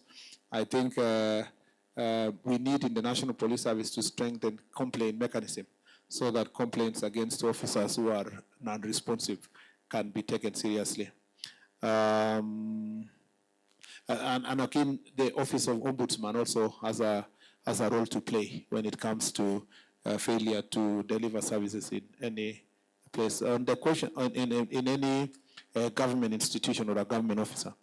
On the question of media safety, I don't think that the police go out of the way, like you're putting it to say, okay, that one is a Ramogi TV, let me just Lima, that one is The Nation, that one is whatever, Egesa, Kisi TV, and many others. Or in that case, that should be investigated individually, because then that is really malicious and premeditated. But in most cases, journalists find themselves in the crossfire. The unintended consequences of all these mandamanos and so forth. And it's our responsibility to have continuous engagement. We have an open policy. The National Police Service has an open policy to engage the media. And it's only to our benefit that we get genuine and open media coverage. Sometimes the media houses complain when it's police, but when it's goons aligned to politicians, they support, they don't complain. We had a situation in Nairobi where certain political party was being loud, and then journalists were hurt by goons aligned to that political party. And the journalists never reported. If it was police, it would have been chaos. So we also want you to take violence seriously, regardless whether it's police or individual citizens. And I look forward to also a country where demonstrations will be peaceful, not the kind of violent demonstrations we see in our country that was not intended by the Constitution. Thank you. With that, it's over an hour since this conversation, or rather this engagement began, and it's now that time that we want to take a very short break. This engagement continues on the other side of the break, but with the permission, Waziri, before we break for that 5 minutes, this conversation is also live online, and in as much as the questions are coming, there's also feedback. And allow me to read just one or two. There is I'm not sure where they are following from, but there is Ngeno Franklin saying consultation is the way to go, and congratulating you on that. There's also Renson Waliaula Mauka. I'm not sure exactly where this Kenyan is following from, but he's also asking that much as these conversations are very key to informing the policies, that you also need to ensure that the recommendations that you get from these engagements make part of the policies, as you put it at the start of this conversation. Well, we are taking that short break. When we come back, this conversation continues. And also remember, this conversation is live, so you can always share your questions and also feedback regarding the media engagement with Waziri for the Interior, Murkomen. And before we went on that break, we were speaking about the gender-based violence as part of the many issues that Waziri is addressing here. And as we continue with this, I will come to the panel, and Chris Mahandara, you will have the mic and shoot your question to Waziri.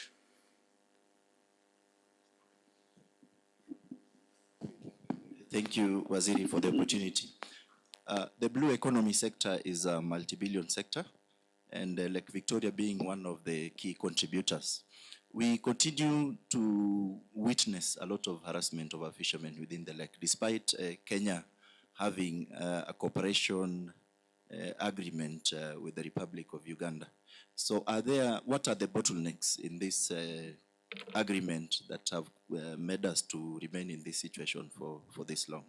Secondly, are there any measures to have our border with the neighboring countries clearly demarcated so that our fishermen are not accused regularly of crossing over to the other country without knowing? Thank you. Thank you, Chris. I don't know even why we did not, that issue was top issue in Busia, Siaya, here, Kisumu, in Kisumu, Homa Bay and Migori. So it's a very, very major issue actually. It would have been a disservice if we didn't address the question of management of resources of Lake Victoria. The challenges that we have here is that there is part of protecting the fishermen, the beach management units, the harassment of our people, but also the general exploitation of that resource, how to do it in a more sustainable manner. The regulation of the same is through our laws and the East African laws and international law, and the Ministry of Mining and Blue Economy is undertaking civic education training for the fishermen on how to have sustainable fishing. They are also being encouraged to be in cooperatives so that they can have they can be more organized. There is also a consultation between the county and national government because there is a role for the county and there is a role for the national government. So it's a partnership. It's intergovernmental, but also, as we say, multi-sectoral conversation about resolving this issue. Now, one of the things that we must do as a country is to have the presence of law enforcement officers along our border inside the lake. That has already been done. We have a presence of our Kenya Coast Guard. We have the presence of the Border Patrol Unit. And today we made as a decision that we need to strengthen that presence.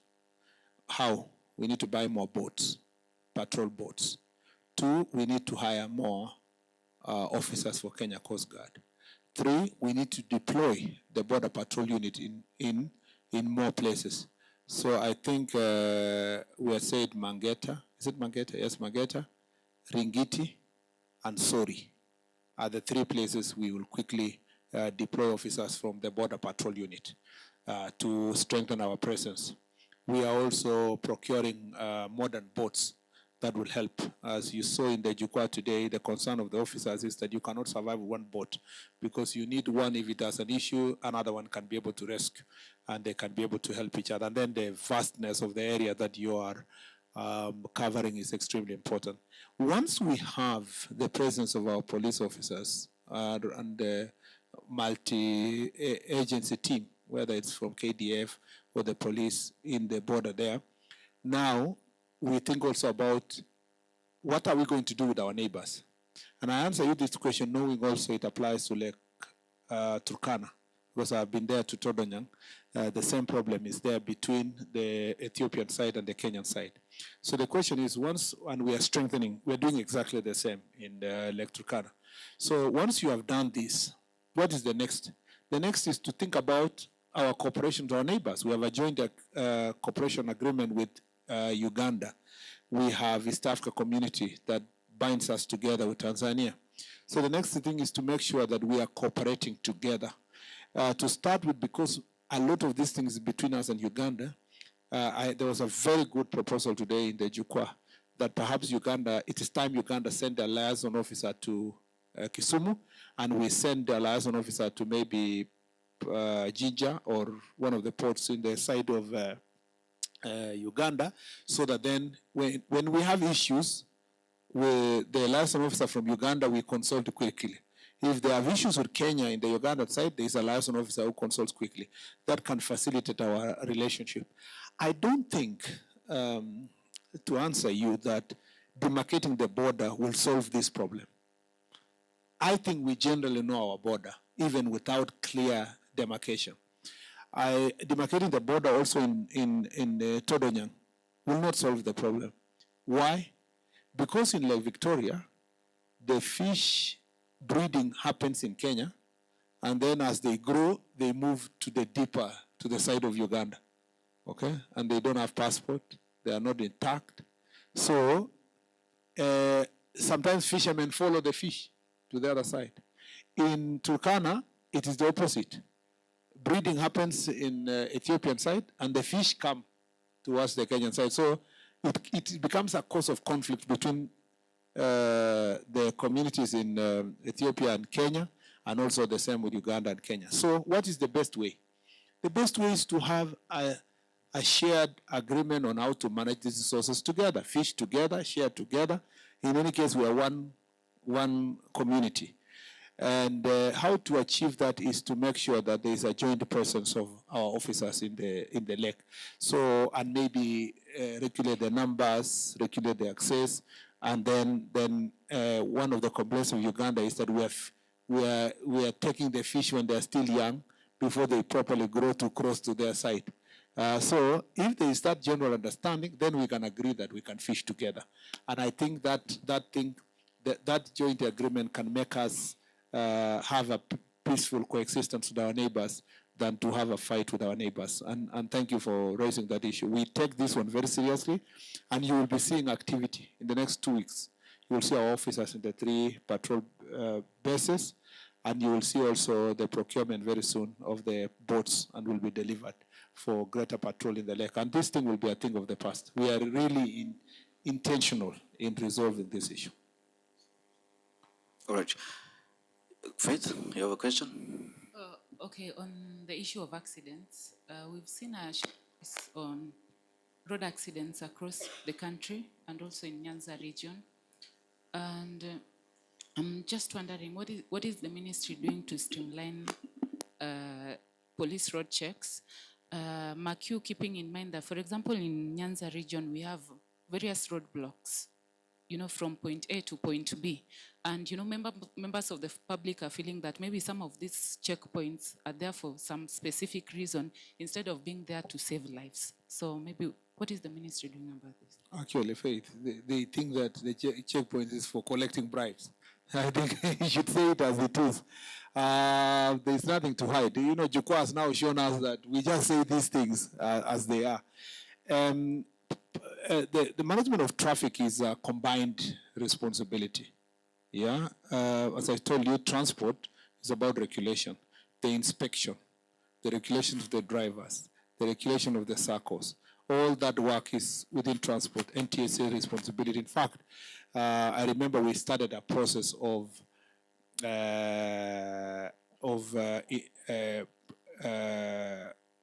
inviting private sector to be part and parcel of car inspection, because we didn't have good car inspection centers, and then digitizing the inspection until we know who inspected the car, or at what station, and what was the condition, and so forth.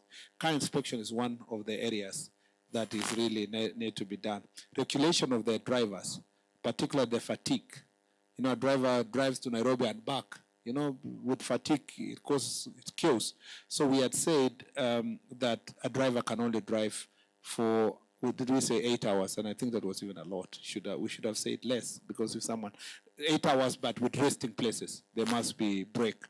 And then we said there must be medical test, a regular medical test for drivers, because somebody maybe has high blood pressure or is diabetic, and you're telling them to drive. When their sugar levels go down, they may just find themselves causing accident. So there are all host of things, including instant finding system and using traffic road cameras that is ongoing, and the NTSA and Ministry of Transport is working on that. On our side, it's important to note that our traffic department, when they were together working with NTSA, sharing resources, it was easy to have vehicles for monitoring and so forth. That working relationship needs to be restored. We are also in this modernization program going to get some vehicles for the traffic department so that they can, you rarely see nowadays a car manning the roads and checking what's happening. There is also engineering part. You know, the roundabout here in Kisumu had to be redesigned it's being redesigned after the accident. And many of the accidents, a number of places are causing accident because of design. That is why the president has invested money also in dealing with Nithi Bridge and many other places. Kenya is trying to reassess the various roads to see the engineering, whether it is the reason why they're causing accidents, especially in the hotspots. You saw what was done in Salga, with something else also was done at Ngata. And so there is a lot of change. The road is also being dualed from Nairobi to Rironi, from Rironi to Mau Summit, and would eventually to be dualed all the way to Busia and to Malaba. So it is some of those dualing the road will also reduce road accidents, because when the roads have been dualed and they have put cameras, I think we will be able to resolve most of these issues that we are dealing with. So road traffic accident is a serious issue. And also we want to deal with corruption in the traffic sector by making sure that using technology can create more transparency. And then later we must use body cameras that will monitor the police officers functioning, how they interact with the citizens, body cameras in the long run. I'm not saying it's immediate, but in the long run, will help us resolve those issues.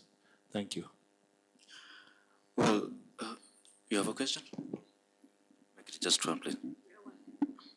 Okay, aside from the lake boundary, I wanted to talk about the border issue, the land border, especially the border issue along Kisumu-Kericho boundary, which is Sondu, which has continued to fuel insecurity around that place.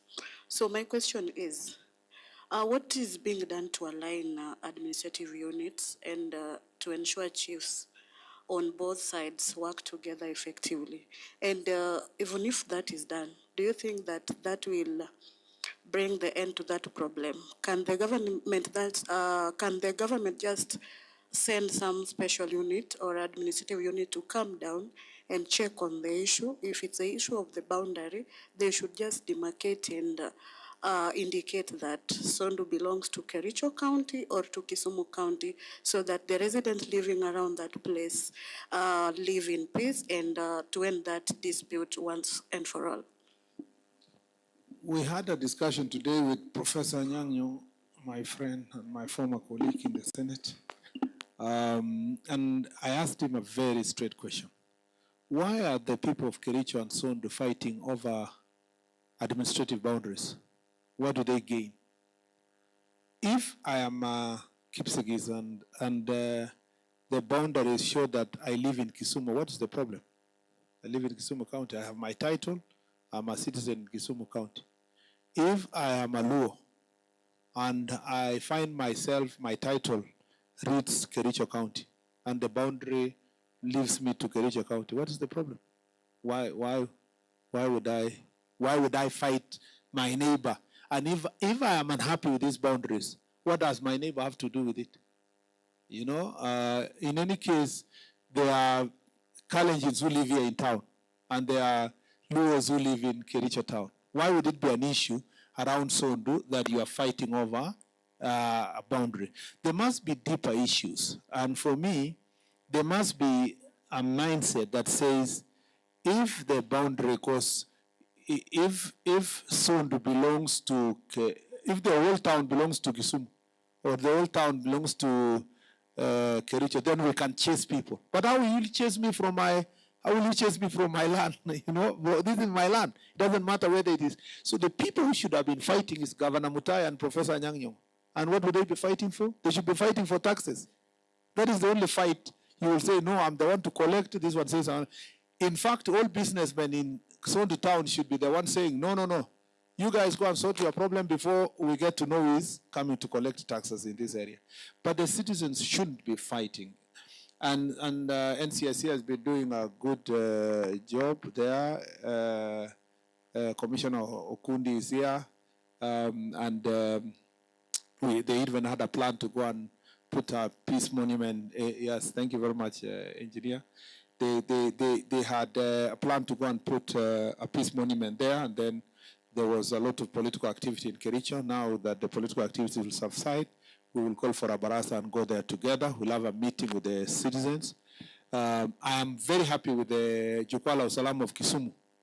The citizens of Kisumu, including chiefs, were requesting us to operationalize the administrative units on the side of Kericho so that they can have equivalent number of the chiefs like it is in the Kisumu, so that they can have better conversation. And that's the same request. You can see these are people who care for each other. That's the same request I got when we were in Kericho. So these issues are manageable, and also we need to push our people to go to school, to become busy. Some of these, when people are jobless, idle, the ideas of can I get somebody's land or can I fight my neighbor comes in. Some of the issues also lead to stealing of livestock and so forth, but the police are working on operation to deal with those issues. So I see the chairman of NCIC is here, and we appreciate Reverend Kobia and the team who are here, and the vice chair and the members who are here. So I think to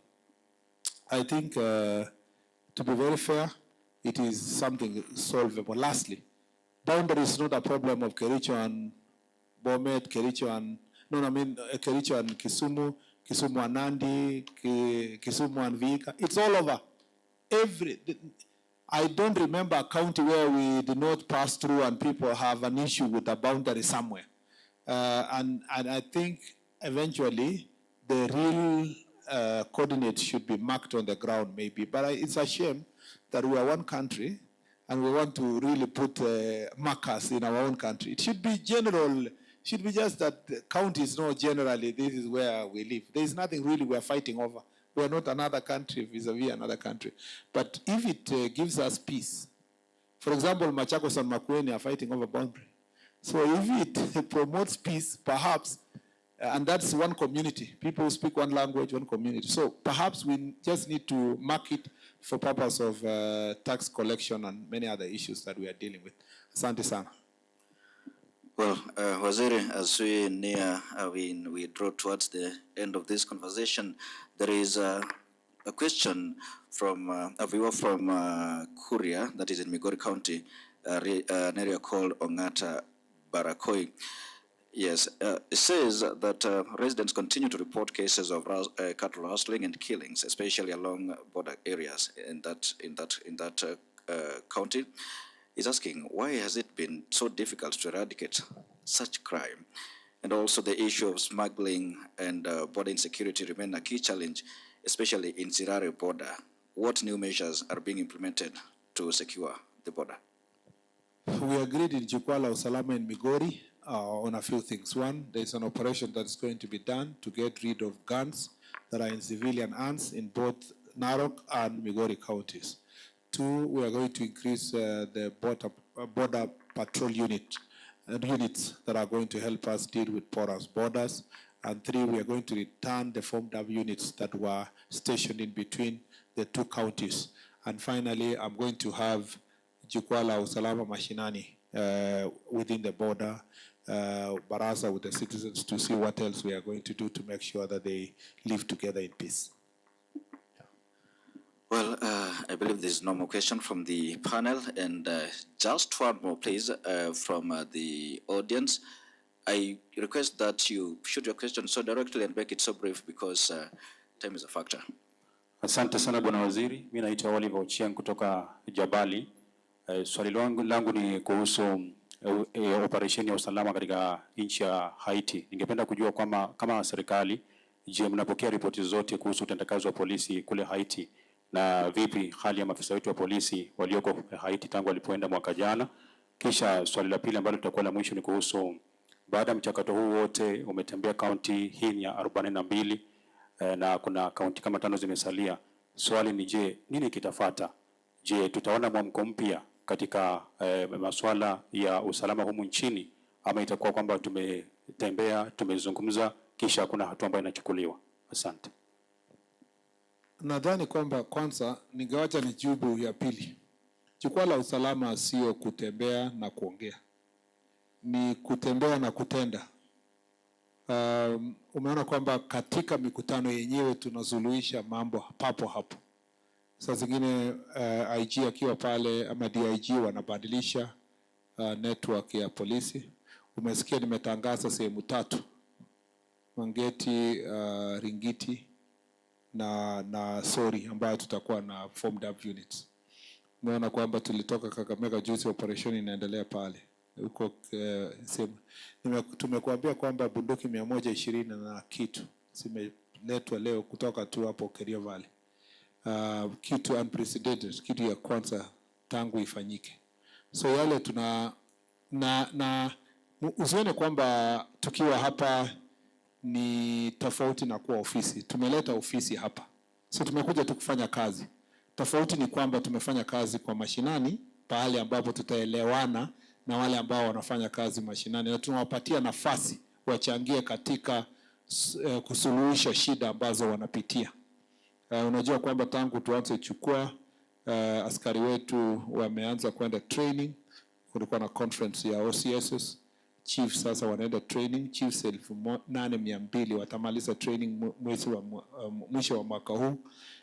ACCs walienda training wakamaliza, na training is an important part of improving service delivery. So atungojei, hakuna kitu tunangojea. Tukishafika kaunti yako imeisha, kazi iendelee, na tunataka kuona matunda. Na tunarudia kuuliza, tukisikia shida kwako tunapiga simu, tunasema si tulikuwa jukwaa la usalama jameni, si tulikubaliana tufanye namna hii? Kwa nini hiyo kitu imerudi tena? Ama wewe umelegea, na yale mahitaji yote yameulizwa. Pengine yenye nitangojea tu kidogo ni yale ambayo yanahitaji bajeti. Kuna mambo mengi tunaweza kutenda ya kutumikia wananchi yenye hitaji bajeti, lakini yale yanahitaji bajeti lazima tuende tutengeneze bajeti, tuwasilishe bungeni, alafu ijadiliwe na watupatie hela za kuweza kutimiza yale mahitaji ya wananchi. Kwa hivyo utaona mabadiliko kubwa sana katika ziwa Victoria sababu ya jukwaa la usalama, na utaniambia wewe mwenyewe. Nikirudi hapa tutakuja kuingia ziwa na boat mpya, na tukirudi hapa tutakuja kufanya mkutano huko ndani na BMUs, utaenda Usenge pale, utaona tukijenga port mpya na mambo mengine mengi ambayo yatatendeka katika sehemu hii, na ningependa kuhakikishia kwamba lazima tubadilishe sura ya usalama na mambo ya usalama katika taifa letu. Swali la kwanza ulikuwa umeuliza kuhusu Haiti. Watu wengi sana waliamini kwamba polisi wetu wakifika Haiti ati watarudi moja moja na body bags. Na si watu wa Kenya peke yake, hata nchi zingine wenye walikuwa na wivu wanatuonea kwamba hatuna uwezo. Lakini askari wetu wametenda maajabu. Wamefanya kazi kubwa sana. Walipoenda Haiti, airport ilikuwa imefungwa. Sasa imefunguliwa, inafanya kazi. Kulikuwa kumechukuliwa communication system ya Haiti, sasa inafanya kazi. Shule za Haiti zilikuwa zimefungwa. Kwa mara ya kwanza walifanya mtihani ya sekondari kwa mara ya kwanza. Pale Haiti sasa sehemu nyingi viongozi wanaweza kutembea sehemu nyingi kufanya kazi ambao hawakuwa wanatoka hata kwa government square. Na kwa hivyo nchi yetu imefanya kazi kubwa sana. Na saa zingine tujiamini. Yale ambayo askari wetu wamefanya, na ni 700 peke yake, hata hatukumalizia ile nambari ambayo ilifaa kuenda. Hawa askari wetu wamefanya mambo ambayo watu wengi sana hawakutarajia, hata dunia imeshangaa. Na kwa hivyo mjadala mkubwa utakuwepo pale UN wiki ujao, wakati rais atakuwa pale, na watu wengi watataka kusikia progress yenye tumefanya, na mtaona pia nafasi ikitokea tutapeleka some of you or your friends waende waone kazi gani wenzenu wanafanya huko. Kwa bahati mbaya tumepoteza askari 3, na hiyo ni bahati mbaya. Moja ilikuwa ni accident, na hiyo ingine ilikuwa kwa sababu ya hao. Lakini saa hizi barbecue, ule mtu anaitwa barbecue anajificha, ako msituni huko, ametoroka. Saa hizi mliona akiripotiwa kwa news akisema ningependa tuongee. Kama tungeweza, kama UN, kwa sababu review inaendelea, kama wataweza kukubaliana ikuwe UN mission na nchi zingine zijitokee, utapata gangs wakitoa mabunduki na kusurrender na hiyo nchi itaweza kusonga mbele. So inategemea uongozi wa UN. Shida yenye saa zingine unapitia kwa kazi kama haya ni kama dunia mzima isipokuja pamoja, kwa sababu watu wengi they have given up, walikuwa wamewachana kusahau mambo ya Haiti. That's why ukiuliza watu wengine wanasema we are busy, we have many other issues. I am very happy that our police officers na nchi yetu na rais wetu na nchi yetu has done something that has never been done anywhere. Na kuna watu wanasema kwa nini waende huko, sisi tunahitaji hapa, polisi hawatoshi kwa station nini. You don't give out of abundance. You know, you share what you have even when you have less. But number two, most importantly, the experience those officers will have gotten, when they come back, it can only benefit the people of Kenya. It has also amplified our capabilities as Kenya in diplomatic missions. So other countries are sending people all the time to different places in peace missions. For us, this was a great opportunity to demonstrate our capacity and ability to support humanity all over the world. Thank you. All right, Waziri, it would be our wish to continue this conversation even longer, but this Jukwaa la Usalama is not a one-off event. You will continue to traverse the country as part of this initiative. Even as we close for us this engagement, you may want to make it clear that this Jukwaa la Usalama is not a one-off event. Yet you mentioned in Homa Bay that it will be decentralized. Yes, you may want to expound on that. And also, as you leave Kisumu, we know you'll come back over and over again being the CS for Interior. How do you like us, or rather the country, to remember your tenure as the Cabinet Secretary for Interior when the tenure ends? That's a difficult question. But the first part of the question is our intention in Jukwaa la Usalama is not to personalize it to the Cabinet Secretary. It's to become a government policy that will transcend our presence in this ministry. It should be a form. It should be the way security is being managed. And how is that going to be? We will make sure that we support our sub-county security teams and the divisional security team to hold, at least, even if it's quarterly, a review meeting at the local level. I have told also the OCSs that it should be a practice. Just the way,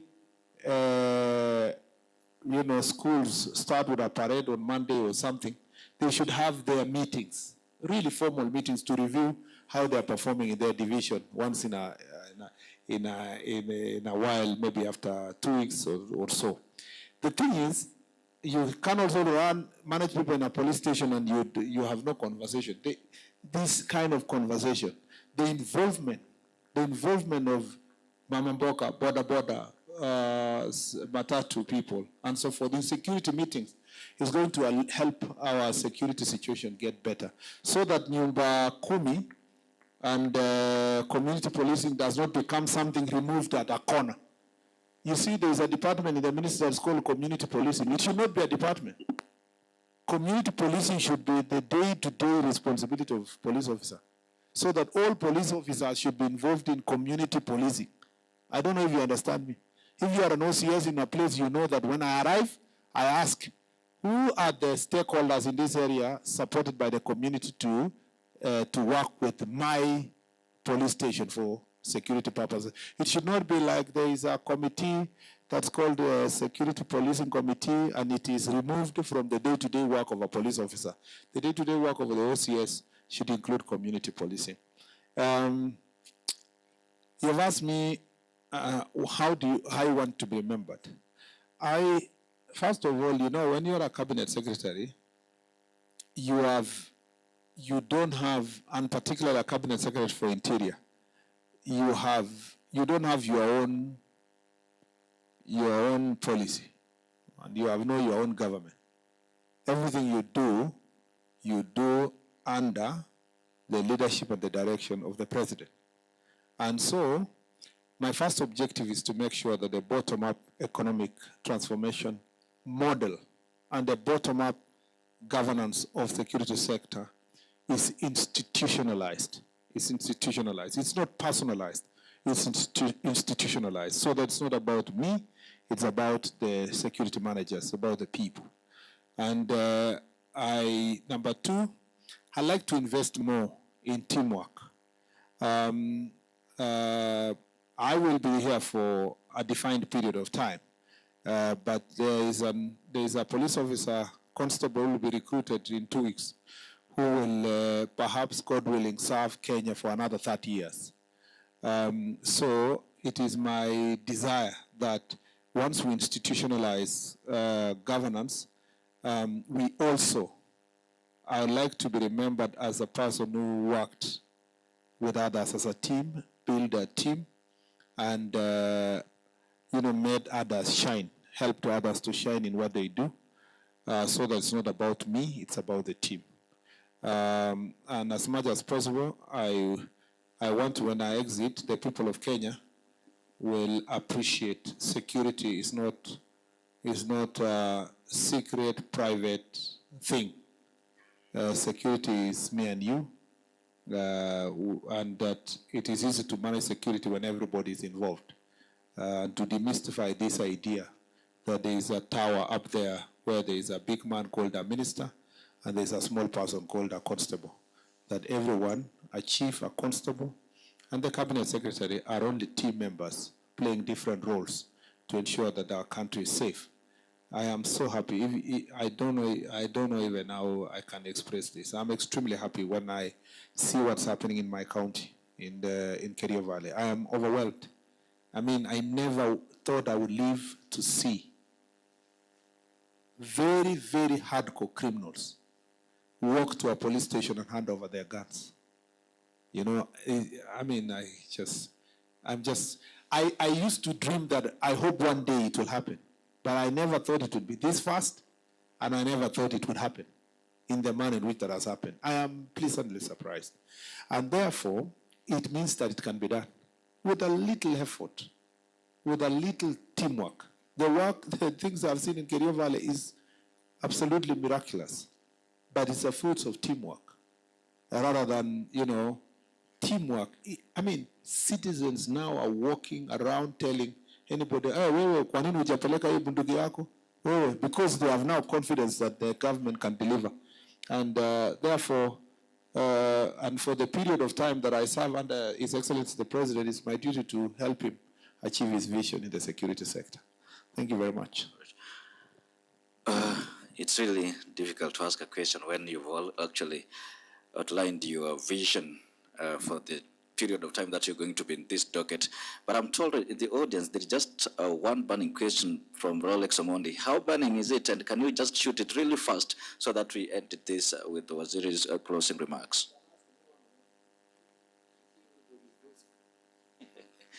Rolex, let's have the question, please.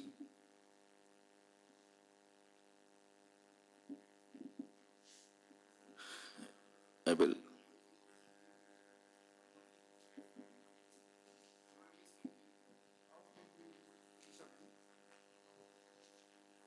How many fishermen are being held in our neighboring countries, more so in Uganda, especially due to illegal fishing?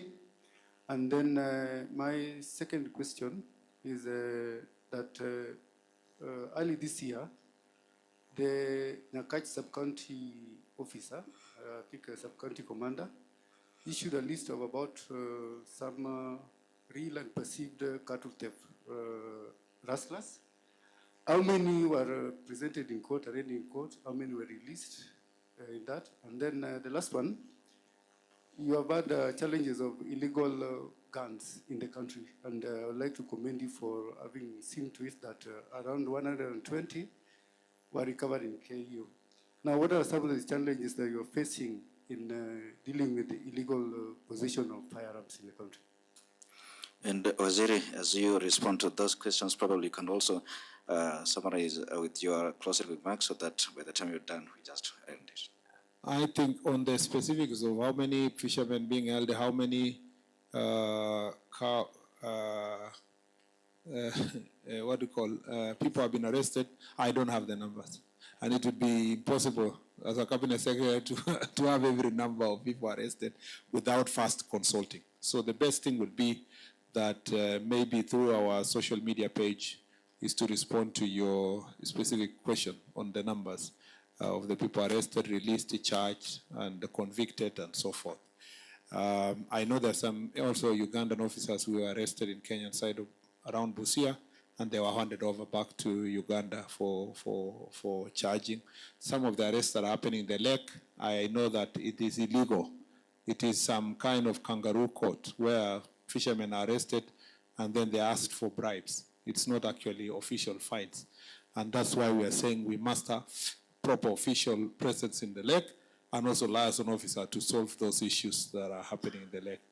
The rest of the people who are being arrested about cattle theft in Kenya are so many. If I was to carry in my head, it would be very difficult. But specifically around Nyakach and Sondu, perhaps it may be necessary to consult before answering. On the issue of recovery of illegal firearms, the biggest challenge has always been a cooperation between among the officers and the community. What we have seen so far happening in Kerio Valley is amazing cooperation between the public and the police, but it didn't just happen.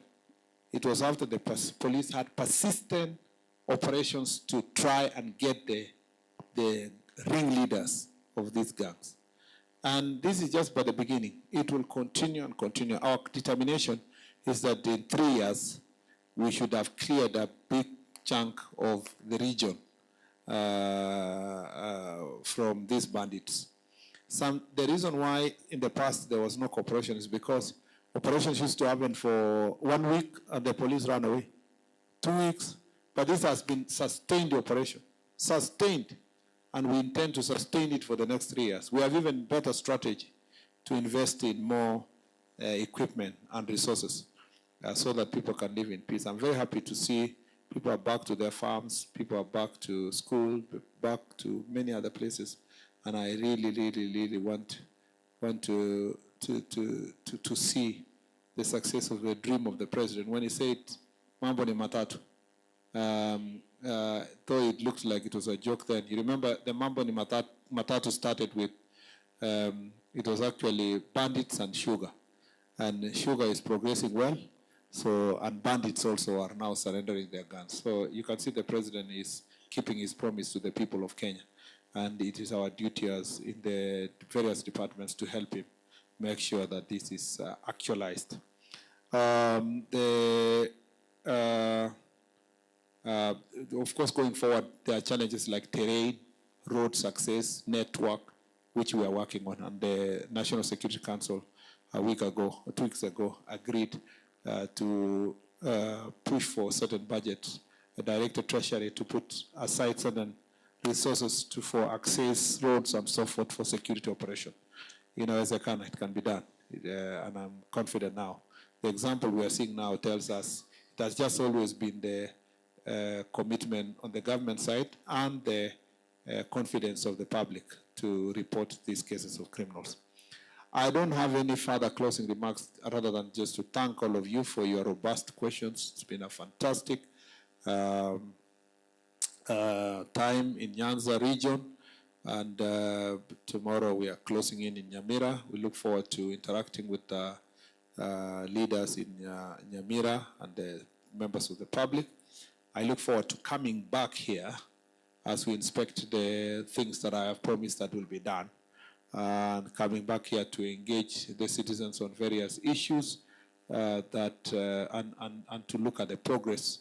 And I hope by the time I come here, we'll have made very good progress in dealing with gangs, and that our youth will have been moved to do alternative jobs.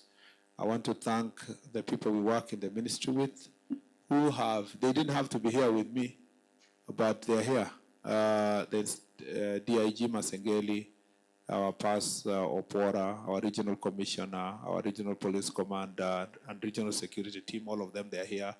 Our commission of NCIC, led by the chairman, the vice chair, and Mheshimiwa Kundi, who comes from this county also. And then we have various, we have the CEO of NACADA, a very fine gentleman, just like sitting back and listening, but he's doing a good job in a multi-agency level. So we thank you, everybody, for being here, sacrificing your time to be with us, and for the media for giving us an opportunity to engage, especially the local media that broadcasts locally here. And of course, those of you are also representing media houses that are operating nationally. Asanteni sana, erokamano.